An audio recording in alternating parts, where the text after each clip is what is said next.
మనిషి ఒక్కటి అంగీకరించగలిగాడు అనుకోండి, మరణం అన్నది ఒకటి ఉన్నది, ఈ శరీరం పడిపోతుంది ఎప్పుడో ఒకప్పుడు.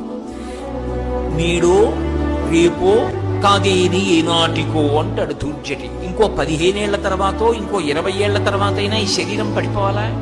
పడిపోయిన తర్వాత ఇది ఇచ్చిన వాడు ఒకడు ఉన్నాడా? బడి ముందుకెళ్ళి నా జీవుడు నిలబడాలా?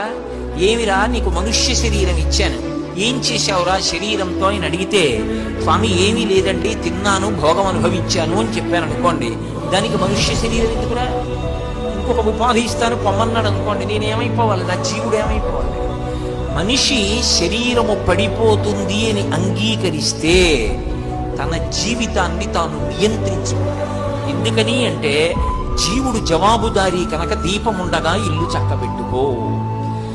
గురు పుణ్యమహోరాత్రం, అందుకే చెయ్యవలసిన పుణ్యాన్ని వాయిదా వైకు, వెంటనే పుణ్యం చేసేసుకో.